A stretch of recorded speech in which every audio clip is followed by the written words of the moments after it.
그리고 치매보험, 간병보험 이거는 반드시 필요한 거라고 봐야 되는 거죠. 네. 제가 한 30년 정도 보험 생활을 하다가 보니까 한 10년 전에 그 당시에 뭐 60세나 70세 되신 고객분 중에서 이제 나이가 들어서 한 80이 넘어가시는 분이 좀 계시거든요. 근데 이분들이 갑자기 이제 이 치매 상태라기보다는 장기 요양 등급을 보통 얘기를 합니다. 네, 먼저 요즘에 하죠. 장기 요양 등급 1등급에서 5등급 있고 인지지원 등급이 있는데요. 그 중에 이제 어떤 등급에 해당이 되면 어쩔 수 없이 이제 요양원으로 가시게 되거든요. 그런데 미리 치매 보험이 이제 준비를 안 하신 분은 본인이 부담을 하셔야 되거든요. 정부에서 많은 부분 한 7, 80%는 지원이 되더라도 본인 부담금이 한 50만 원만 가정을 해도 본인이 내 여력이 안 되면 자식들이 다 부담을 해야 되거든요. 매월 50만 원씩 이게 지출이 되다 보니까 사실 부담도 좀 되고, 그런데 미리 준비해 놓으시면 치매보험 따로 들고 간병보험 따로 드나요? 아니면 묶어서 들게 되나요? 요즘은 쉽게 말해서 간병보험이라고 하는 거는 최근에 간병 파산 이런 얘기가 뉴스에 가끔씩 나오죠. 나오죠. 거기서 말하는 그 간병보험과 이 치매보험은 조금 다른 개념입니다.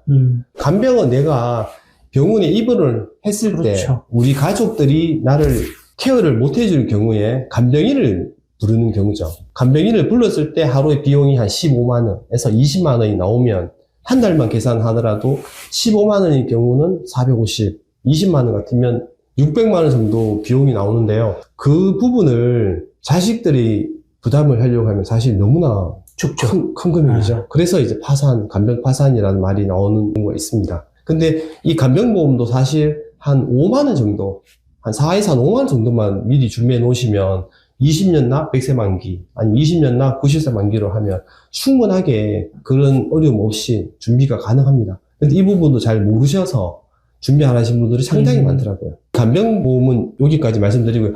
치매보험은 예전에 한 10년 전에 판매한 치매보험은 치매 진단금이 경증 치매일 때 500, 그 다음에 중등도 치매일 때 1000만 원, 그 다음에 중증 치매일 때 한 2000에서 3000, 요렇게 해서 이제 세트로 판매를 했습니다. 5만 원이나 뭐 10만 원, 나이에 따라 다르게 했는데, 최근에 치매 보험의 트렌드는 그렇게 하지 않고 1등급에서 5등급까지, 그 다음 인지지원 등급이 걸렸을 때 주야간 보호시설에 가는 경우가 많거든요. 내가 나이가 좀 많아서 어르신들이 집에 있으려고 하는 너무 심심하고, 그리고 주변의 친구들 다 주야간 보호시설, 노치원이라고 하죠. 네. 노치원이라고 하는데, 이 노치원에 가는 분 상당히 많거든요. 근데 이 노치원 가는 비용이 한, 개인이 부담하는 금액이 한 30만 원 정도가 됩니다.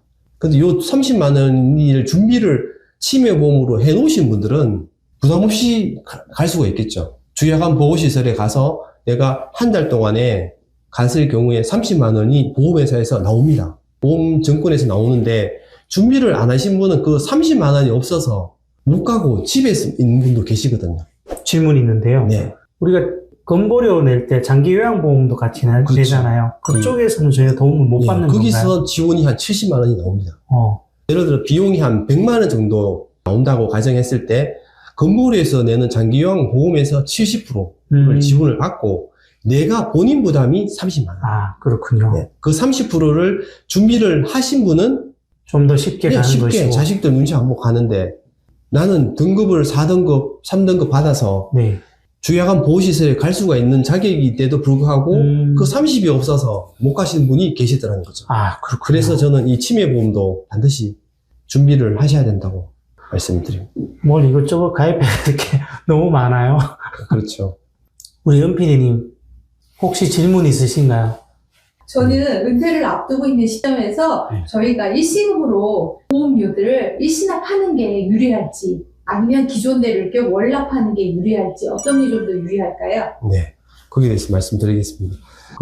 사람에 따라서 조금씩 다른데요. 제 고객분 중에서 말씀드리자면, 연세가 좀 있으셔가지고, 보험료 납입에 부담을 좀 느끼시는 분들은 또 일시납을 선택을 하시기도 합니다. 그런데 전체 보험료를 다 일시납을 받아주신 회사별로 조금씩 다른데요. 보통 6개월 선납, 아니면 1년 선납, 이렇게 보험회사에서 지금 많이 하는 걸로 알고 있고요. 그런데 이제 개인적인 생각은 그 보험에서 납입 면제 특약이라는 게 있습니다. 자동으로 우리가 보험료를 내실 때 건강보험 안에 암 아니면 뇌졸중 그다음에 급성심근경색증에서 요 3대 진단을 받으시면 자동 납입 면제가 됩니다. 근데 일시납으로 미리 다 내어버리면 내가 큰 병에 걸려서 납입 면제가 되었는데 미리 낸 돈은 안 돌려줍니다. 그래서 항상 요즘은 생각을 하시고 선납 처리하시는 게 맞을 거라고 생각합니다. 병에 걸리면 납입 면제 특약이 그렇죠. 발동이 된다는 거죠. 그렇죠. 그건 자동으로 그 납입 면제 특약은 들어가 있나요? 보통은 들어가 있는 경우가 많고요. 단지 이 자동 납입 면제 특약을 빼는 상품도 있습니다. 근데 빼면은 보험료가 할인됩니다. 예를 들어서 한 5%, 10%. 그거는 네. 그때 다릅니다. 알겠습니다. 네, 확실한 건 딱 하나네요. 세상에 공짜는 없다. 여러분들께서 잘 판단하셔서 노후에 어떤 보험을 좀 신경 써야 되는지에 대한 최소한의 가이드를 활용해 주시면 될 것 같습니다. 네, 이번 시간은 이걸로 마치겠습니다. 감사합니다. 감사합니다.